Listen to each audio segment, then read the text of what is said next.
Coucou, je suis contente de vous retrouver pour cette nouvelle vidéo. J'espère que tout va bien pour vous. De mon côté, ça va.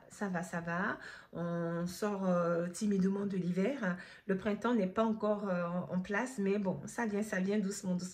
Et comme vous savez, j'ai mon anniversaire dans 10 jours maintenant. J'essaie de me mettre dans un mood de bonne humeur, de joie, malgré les tracasseries du quotidien. Et puis toutes les difficultés, hein, comme vous savez, bon, ça fait partie de la condition humaine. En parlant de condition humaine, aujourd'hui, en tant que le 8 mars, c'est la journée internationale des droits des femmes. Donc, comme vous savez, ce n'est pas une journée de célébration, mais plutôt une journée militante.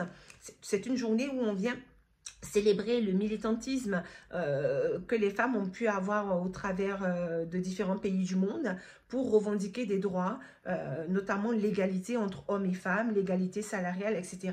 Donc, dans ce thème de la Journée internationale des droits des femmes qui est le 8 mars, déjà c'est une institution qui est mondiale. C'est-à-dire qu'il n'y a pas qu'en France qu'on célèbre cette journée-là. Le 8 mars est célébré, célébré, vous avez compris le principe, c'est-à-dire c'est une commémoration qui est faite aussi bien en France et dans tous les pays européens qu'en Amérique, etc. Donc c'est répandu dans tous les pays. Donc aujourd'hui, toutes les femmes doivent être dans une mentalité de solidarité pour l'activisme féminin, pour militer pour les droits des femmes et que nous ne soyons plus infériorisés dans la société et toujours relayés au plan de second plan, toujours les dernières de la classe, au dernier rang, bref, voilà, méprisés ou déconsidérés, etc. Donc le but de cette journée, c'est de mettre en valeur les luttes sociétales, sociales que les femmes ont pu mener. Et malheureusement, le chemin est encore long. Comme vous savez, ces injustices perdurent toujours et dans certaines sociétés, les femmes sont toujours opprimées, n'ont pas le droit à la parole, sont invisibilisées, sont maltraitées au plus haut point et je ne vous parle même pas de la violence qui, elle, est internationale. C'est tellement plus facile de s'en prendre à des gens plus faibles. Donc, les femmes sont surtout les victimes de tout genre de crimes. Hein. Bon, je vais faire une vidéo rapide et globale de la Journée internationale des droits des femmes, mais à d'autres occasions, je vais revenir sur des points précis d'un aspect de cette journée que je souhaite aborder. Pour aujourd'hui, en tout cas, c'est une vision globale. D'où nous vient cette journée du 8 mars? Pourquoi le 8 mars? Le 8 mars a été institutionnalisé officiellement en 1977 par l'ONU. L'ONU, c'est l'Organisation des Nations Unies. Donc, c'est une organisation internationale qui prône comme ça des lois, enfin des lois, si vous voulez, des éléments, oui, on peut parler de lois, effectivement, qui sont inscrites à l'échelle mondiale pour unir les peuples, pour l'unité des peuples dans certains cas de figure. Et bien, par rapport à la Journée internationale des droits des femmes, l'ONU a marqué que c'était le 8 mars. Mais ce n'est pas par hasard. En fait, cette date du 8 mars, il y a plusieurs spéculations quant à l'origine, quel a été le premier mouvement de femmes qui se serait produit le 8 mars. Il y a plusieurs théories qui sont même pour certaines de l'ordre de la légende. Je ne vais pas toutes les citer ici. Je vous mettrai des articles de journaux qui font référence à ces différentes étapes. Mais en général, il paraît que les premiers mouvements de femmes, ce n'était pas forcément en 8 mars, mais qui ont été répertoriés, admettons, aux États-Unis, c'était en 1909. C'était des femmes travailleuses, bon, donc des ouvrières qui militaient pour avoir des meilleures conditions dans leur travail. Et à partir de là, ça s'est augmenté. Donc maintenant, on ne sait pas trop dire quand précisément cette idée du 8 mars a été choisie ou mise en place. Mais en tout cas, l'officialisation a été faite par l'ONU en 1977. En France, c'était déjà intégré dans les mœurs en 1975. Et puis, il y a eu l'officialisation internationale en 1977. Comme ça, tous les pays du monde, à cette journée-là, commémore la Journée internationale des droits des femmes. Donc, c'est vraiment quelque chose qui nous met en cohésion avec toutes les femmes du monde entier. Et si vous avez des femmes dans des pays qui sont encore très arriérés, ben, il faut continuer la lutte, revendiquer. Je ne vais pas, comme j'ai dit, rentrer dans des détails de différents combats ici. Le but, c'est de parler de cette journée en tant que telle, d'où ça vient. Donc, c'est une journée militante, une journée d'activisme où les femmes continuent de revendiquer leurs droits et de faire valoir leurs droits, parce que les femmes ont des droits qui ont été bafoués depuis toujours, depuis le début de l'humanité, hein. Déjà, on est perçu comme étant des personnes qui, par nature, secondons les hommes.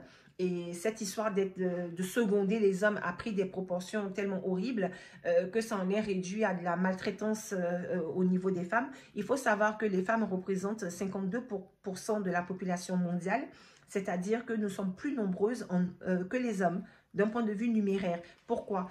En fait, au niveau des naissances, ça se vaut, hein. Il y a à peu près autant de naissances de petits garçons que de petites filles.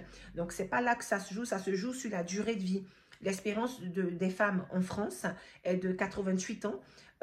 Pour les hommes, c'est 78 ans. Je ne vais pas citer l'espérance de vie de chaque pays, mais en général, on se rend compte que les femmes vivent beaucoup plus longtemps que les hommes. En France, l'écart est de 10 ans ou même peut-être plus.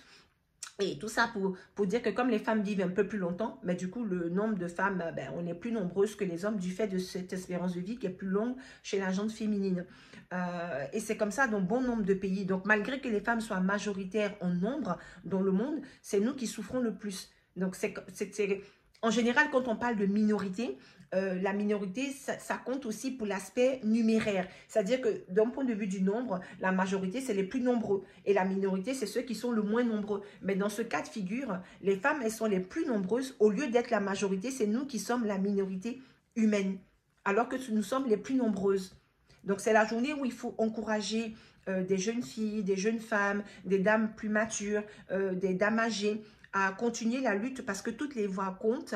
Ce n'est pas normal qu'aujourd'hui, en 2024, on ait encore des gamines qui naissent dans des endroits où elles n'ont pas l'accès à l'école, où elles n'ont pas l'accès à la culture, où on les cantonne à des rôles de corvée domestique, au mariage et toutes ces institutions accablantes de la société qui sont accaparantes, étouffantes. Oui, on doit laisser à ce stade les femmes avoir le choix de mener la vie qu'elles souhaitent mener, d'aller vers leur aspiration et que ce ne soit pas imposé. Malheureusement, jusqu'au moment où je vous parle, certaines femmes subissent encore des horreurs pareilles dans certains pays. Comme je vous ai dit, je ne rentre pas dans les détails, je survole rapidement la journée de la femme pour marquer le coup, pour dire que c'est un moment qui est important pour toutes les femmes et que c'est une journée que toutes les femmes doivent prendre au sérieux parce que la souffrance, le combat est toujours là. Il y a encore beaucoup de choses à acquérir et que le combat est loin d'être terminé et qu'il ne faut pas se dire oh ben, il y a des acquis et puis se reposer sur nos lauriers. Le combat continue. Ce combat pour les droits des femmes n'est pas en opposition avec les hommes. En fait, les hommes aussi ont tout intérêt à avoir une société plus équitable parce que quand vous êtes un homme que vous faites des enfants, dans vos enfants, vous pouvez avoir une fille. Aucun père ne veut voir sa fille maltraitée dans la société ou en difficulté dans la société juste parce que c'est une fille. Aucun père ne veut voir sa fille être en bas d'un homme, subir toutes sortes de maltraitances de la part d'un homme parce qu'elle va se mettre en couple ou bien parce que dans son milieu professionnel, des hommes vont la brimer ou l'opprimer, etc. Donc, vous avez tout intérêt que l'opinion sur les femmes et le rôle des femmes évolue pour que vos femmes, vos mères, vos cousines, vos sœurs, elles aussi s'épanouissent dans la société au même titre que vous. Donc, ce n'est pas une journée qui concerne que les femmes, ça concerne toute l'humanité. Voilà, parce que les femmes représentent la moitié de l'humanité, un peu plus même que la moitié de l'humanité. Donc, on a tout intérêt à ce que notre position, notre bien-être soit réel et que les choses évoluent par rapport aux droits des femmes. Ce n'est pas parce que nous sommes plus vulnérables physiquement qu'on doit nous maltraiter ou abuser de nous. Toutes ces choses-là doivent cesser, d'accord ? Et puis, entre femmes, mon message dans cette vidéo, c'est de se dire, il faut arrêter les méchancetés entre femmes. Parce que si déjà on subit les horreurs faites par les hommes et que même entre femmes, il y a encore de la méchanceté, de la médisance, c'est scandaleux. Pour moi, ça n'a vraiment pas lieu d'être. Des femmes qui vont, par exemple, se réjouir d'une femme qui échoue dans ses entreprises, dans ses projets. C'est quoi cette mentalité? Des femmes qui vont s'organiser pour comploter contre une autre femme, pour de la jalousie. C'est des choses qui ne devraient même plus avoir lieu d'être. Ce n'est pas parce que vous n'appréciez pas quelqu'un que vous devez nuire à la personne ou lui souhaiter des malheurs. N'oubliez pas quelque chose, il y a ce qu'on appelle le karma. Quand vous vous associez pour mal parler de quelqu'un qui ne mérite pas d'être dénigré, pour souhaiter l'échec ou le malheur à votre prochain, il y a ce qu'on appelle le karma. Et ce que vous souhaitez de mal aux autres, ça se retournera contre vous-même. N'oubliez pas ça. Ou alors, ça a peut-être fonctionné, vous allez apporter le mauvais œil sur cette personne, la personne va avoir des difficultés, mais il y aura un retour de bâton. Il y a ce qu'on appelle le rendu monnaie. Et quand le rendu monnaie va arriver, que ce sera votre tour de subir aussi des difficultés, des malheurs, il ne faudra pas venir pleurer. OK? Donc, ces méchancetés entre femmes doivent cesser. Le torpillage entre femmes doivent cesser. La misogynie entre femmes doit cesser. Les femmes sont tellement conditionnées à être des sous-fifres dans les sociétés humaines de pays à gauche et à droite. On en est arrivé à un point où des femmes n'hésitent pas à maltraiter d'autres femmes parce que c'est quelque chose qui est dans les mœurs. Voilà, c'est tout à fait normal. Elles ne se rendent même pas compte qu'à travers ces agissements-là, c'est elles-mêmes qui se maltraitent symboliquement. Et que comme tu te permets de maltraiter une femme, demain quand on va te maltraiter, tu ne pourras pas venir te plaindre ou demander de l'aide parce qu'on va te rappeler que ben, toi-même, tu ne te gênais pas pour maltraiter des femmes. N'oubliez pas ça. OK? Donc, je vous invite à réfléchir sur tous ces points-là et j'espère que dans les années à venir, je pourrai faire une vidéo pour dire les droits des femmes ont augmenté et qu'il n'y a plus de femmes prisonnières d'une vie de corvée domestique, des femmes qui subissent la charge mentale dans la société. Je développerai ces thèmes-là au fur et à mesure de mes vidéos, les années qui suivent, s'il plaît à Dieu.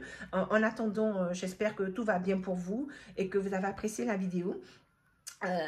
Pour cette journée d'activisme, de droits des femmes, de militantisme féminin, on peut se souhaiter beaucoup de courage pour la suite, beaucoup de volonté, beaucoup de persévérance, de dignité surtout. Hein. Ne renoncez jamais à votre dignité, quels que soient les moments difficiles que vous traversez, quel que soit le mal qu'on vous fait, ne renoncez jamais à votre dignité parce que c'est ce que vous avez de plus précieux et soyez fortes, mesdames, et puis vous pouvez conquérir tout ce que vous voulez et réaliser vos rêves vous aussi. Donc j'encourage chaque femme, chaque fillette dans le monde entier qui regarde ma vidéo, je vous embrasse très fort. Merci d'être resté jusqu'ici. On se dit à très vite pour une nouvelle vidéo. En attendant, restez à l'écoute et surtout prenez soin de vous. Je vous mettrai les différents articles au fur et à mesure de la vidéo pour que vous preniez connaissance des faits marquants de la journée du 8 mars. Bisous, à très vite.